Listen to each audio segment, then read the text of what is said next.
शक्तिपीठ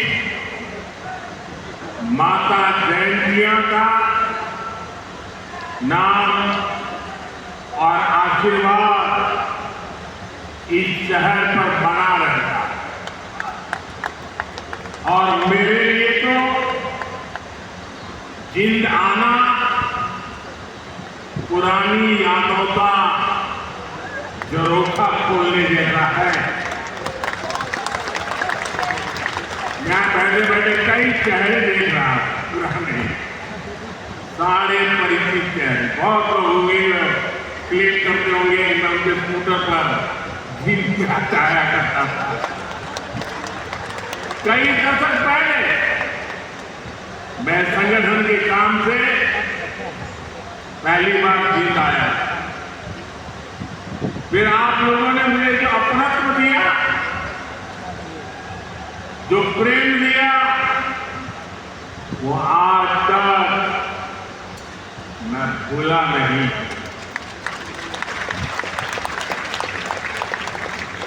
मुर्रा, भैंस का दूध, दही और घी, जिंद का देसी गुरा और यहाँ का जेवर, ये वो यादें हैं जो जिंद से जुड़ ही जाती है। साथियों, इतने वर्षों में जिंद का घी और जिंद का घेवर तो नहीं बदला, लेकिन जिंद के तेवर बदल गए। आज जिंद बीजेपी एनडीए के सुशासन मॉडल की तस्वीर बन रहा है। बीते वर्षों में पूरा हरियाणा ही विकास की नई पटरी पर चल पड़ा। आज का ये कार्यक्रम डबल इंजन की बीजेपी सरकार के इसी मिशन को नई ऊर्जा से भर रहा है। साथियों, आज जिंद का, हरियाणा का नाम इतिहास के पन्नों में दर्ज हो गया है। आज यहां से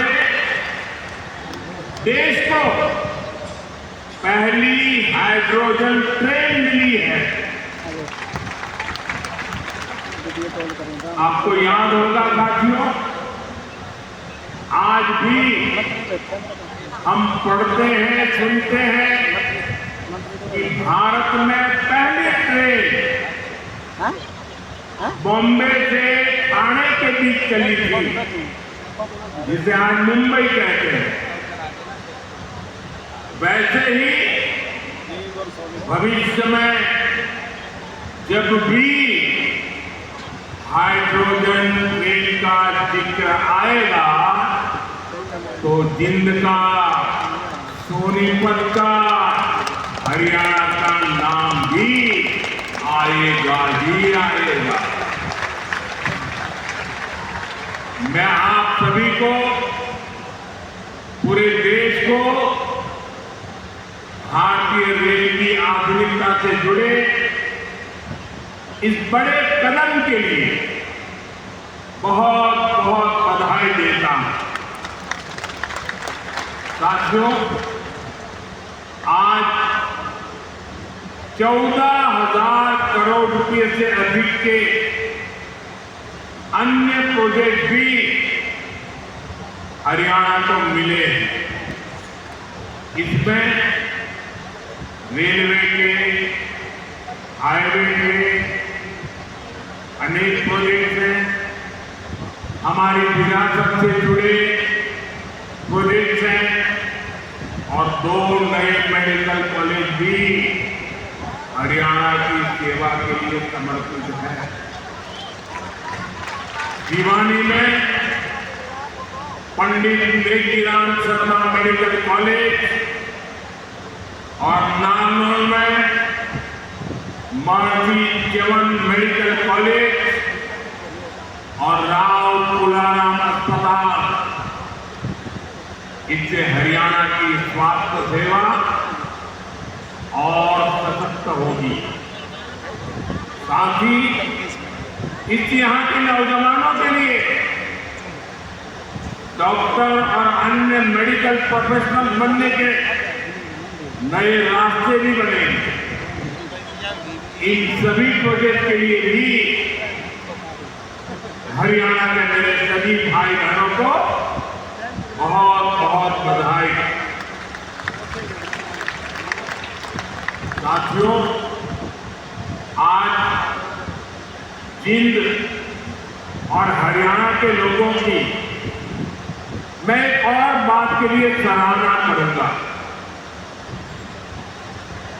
स्वच्छता से स्वागत पहल को आपने जिस गंभीरता से लिया है,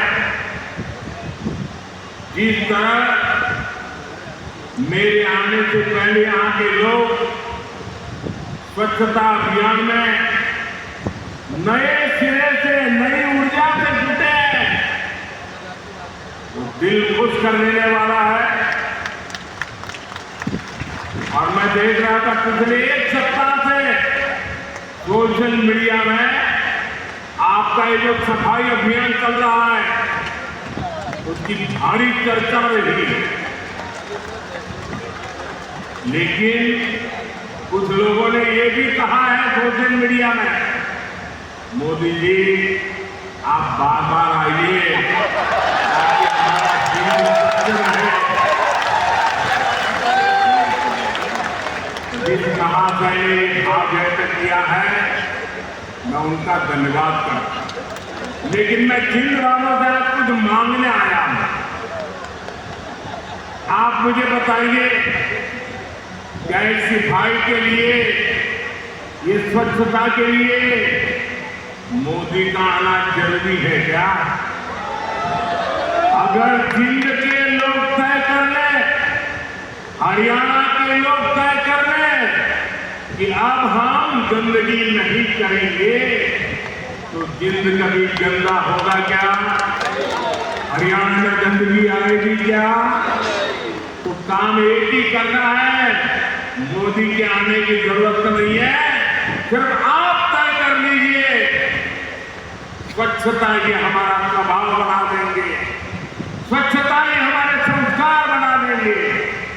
हम स्वच्छता को इसी तरह अपनी हर दिन की जिंदगी का हिस्सा बनाएंगे।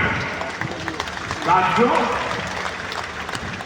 अगर हम रेलवे के इतिहास पर नजर डालें तो पाते हैं कि 19वीं सदी के रेलवे की पहचान स्टीम इंजन से बने थे। 20वीं सदी की पहचान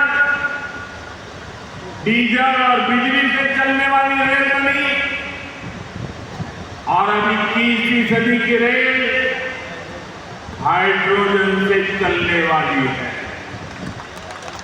आज भारतीय रेल ने भी 21वीं सदी की इस टेक्नोलॉजी में एक बड़ा स्टेप लिया। आज जिंद से सोनीपत के बीच हाइड्रोजन ट्रेन चली है। अभी ये सफर 90 किलोमीटर का है, लेकिन भविष्य में इसका विस्तार होने की बहुत संभावनाएं हैं। हम इस पर रिसर्च करते रहेंगे, लागत कम कैसे हो इसका तरीका ढूंढते रहेंगे, एफिशिएंसी कैसे बढ़े इस पर काम करते रहेंगे, और बड़ी जांच पड़ताल करते करते एक के बाद एक कदम उठाते जाएंगे। दुनिया में हाइड्रोजन ट्रेन अभी अभी आई है, करीब 7-8 साल पहले ही अस्तित्व में आई है। अभी दुनिया के 3 या 4 देश ही हैं जिनके पास हाइड्रोजन ट्रेन चलाने का सामर्थ्य है, और जिन देशों में अभी ऐसी हाइड्रोजन ट्रेन भी चल भी रही है, वहां बहुत शुरुआती दौर में,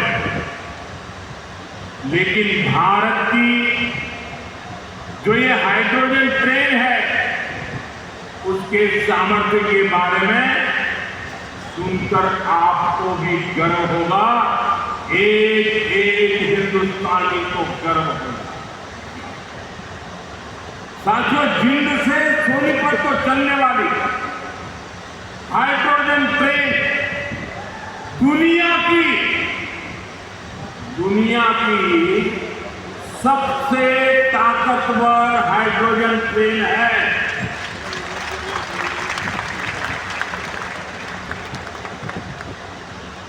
ये हाइड्रोजन ट्रेन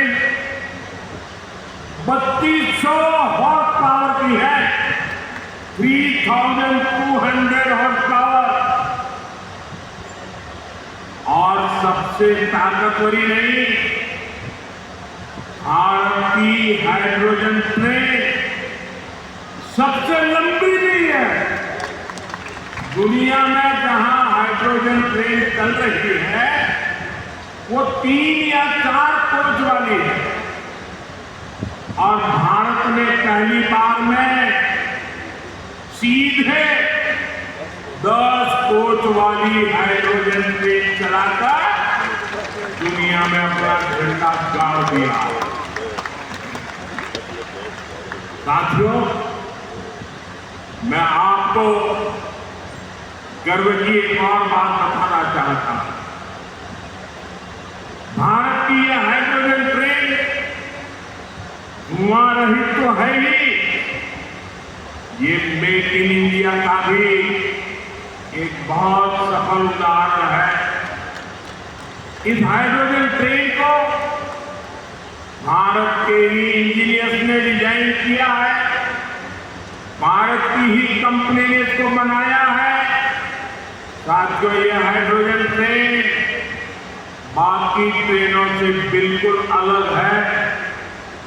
इसके लिए पूरा सिस्टम अलग चाहिए, पूरा इंफ्रास्ट्रक्चर अलग चाहिए। यहां जिंद में भी इसके लिए तमाम सारी व्यवस्थाएं बनाई गई, और साथियों, आने वाले समय में यहां हाइड्रोजन ट्रेन से जुड़ा और भी इंफ्रास्ट्रक्चर बनेगा। नई नई फैक्ट्रियां लगेगी जो हाइड्रोजन ट्रेन नेटवर्क की जरूरतों को पूरा करेगी।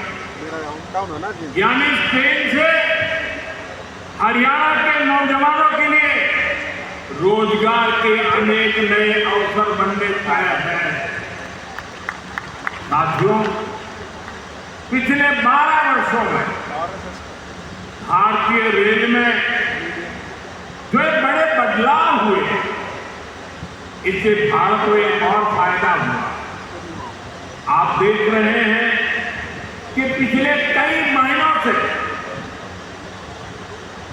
पश्चिम एशिया में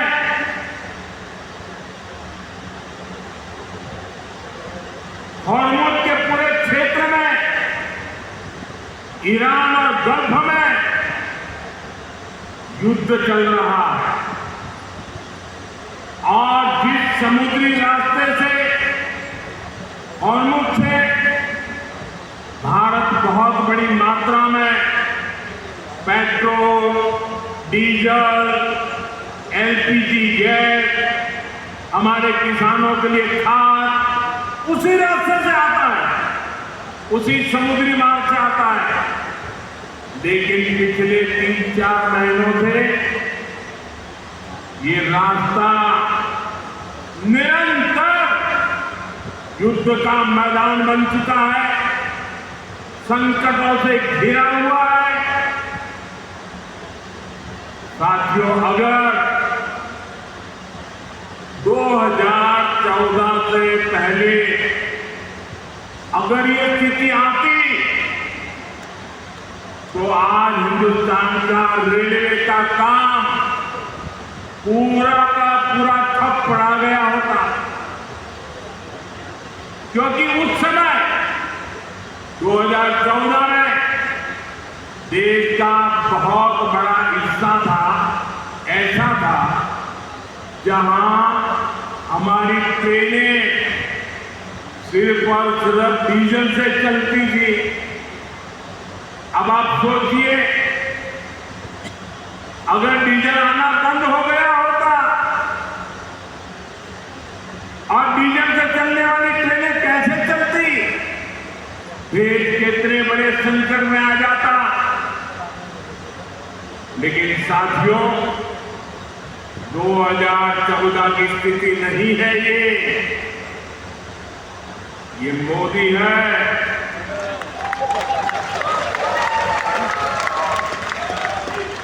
बहुत पहले सोचता भी है और समस्या के समाधान के रास्ते भी जमीन पर उतारता। आप सोचिए, भारतीय रेल के बिजलीकरण की शुरुआत, ये सुनकर के लिए कौन जाएंगे आप लोग? बिजलीकरण की शुरुआत 1925 में हुई थी, यानी करीब 100 साल पहले। 1925 से लेकर 2014 तक, यानी करीब 90 साल में पूरे देश का जो रेल नेटवर्क था, उसका सिर्फ 30%, 30%, 1/3 से भी कम रेल नेटवर्क का बिजलीकरण हो पाया। 70% क्षेत्र डीजल से चलता था और जिस गति से 90 साल में 30% काम हुआ, तो 100% होते होते 300 साल लग जाते, 200 और लगते। भारतीय बिजलीकरण रेलवे का शायद नहीं हो पाता, डीजल से ही रेल चलती। लेकिन बीते 12 वर्षों में भारत के करीब 99%, 99% रेल नेटवर्क का बिजलीकरण हो चुका है। हरियाणा में रेल नेटवर्क का 70% बिजलीकरण हो गया। इस वजह से लड़ाई होने के बावजूद भी, तेल का संकट पैदा होने के बावजूद भी भारत की रेल रुकी नहीं है, भारत की विकास की गाड़ी अटकी नहीं है, ट्रेनें निरंतर चलती रही। साथियों, रेल हो, रोड हो, कनेक्टिविटी का ऐसा काम सुविधा भी देता है और विकास की गति भी कई गुना बढ़ा देता है। आज जो इतने सारे हाईवे से जुड़ रहा है, अभी इस मंच से भी 3 बड़े प्रोजेक्ट शुरू हुए हैं। दिल्ली, अमृतसर, कटरा एक्सप्रेस वे के हरियाणा वाले हिस्से का लोकार्पण हुआ है। चीन गोहाना नेशनल हाईवे भी राज्य को समर्पित किया गया है। इसके अलावा अंबाला काला आम 4 लेन से भी हरियाणा और हिमाचल दोनों राज्यों के लोगों को बहुत सुविधा होगी। साथियों, अब जिंद देश का ऐसा जिला बन गया है जो 5 नेशनल हाईवे से कनेक्टेड है। ऐसी कनेक्टिविटी से यहाँ के किसानों और पशुपालकों की उपज को बड़ी मंडियों तक पहुंचाना आसान और सस्ता हो। इससे उद्योगों को बल मिलेगा, पर्यटन को पंख लगेंगे और इससे बड़ी संख्या में नए रोजगार भी बनेंगे। साथियों, आप सभी जानते हैं, अभी मैं कुछ दिन पहले ही इंडोनेशिया, ऑस्ट्रेलिया और न्यूजीलैंड की यात्रा से लौटा। वहां भारत ने अनेक तरह के समझौते किए जिनकी बहुत चर्चा हुई, लेकिन एक विषय ऐसा है जिस पर उतनी बात नहीं हुई। ये विषय मेरे देश के और विशेषकर हरियाणा के युवाओं से जुड़ा हुआ, और वो विषय है खेलकूद, स्पोर्ट्स। साथियों, ऑस्ट्रेलिया और न्यूजीलैंड में वहां की सरकारों से स्पोर्ट्स को लेकर मेरी व्यापक चर्चा हुई। इन दोनों देशों के साथ मिलकर आने वाले समय में हम स्पोर्ट्स इंडस्ट्री, खिलाड़ियों की ट्रेनिंग, ऐसे अनेक मामलों में बहुत सारा काम साथ मिलकर करने वाले। इससे हरियाणा के युवाओं को भी बहुत लाभ होगा। साथियों, आज भारत में स्पोर्ट्स को फिटनेस और रोजगार का बड़ा माध्यम बनाया जा रहा है। हमारी सरकार ने नई नेशनल स्पोर्ट्स पॉलिसी खेलो भारत नीति भी बनाई है। खेलो इंडिया अभियान से लेकर टॉप स्कीम तक आज खिलाड़ियों को अभूतपूर्व सुविधाएं मिल रही हैं। उन्हें हजारों रुपयों की आर्थिक मदद दी जा रही है। यहां हरियाणा में भी भाजपा सरकार खेल और खिलाड़ियों को बहुत प्रोत्साहन दे रही है।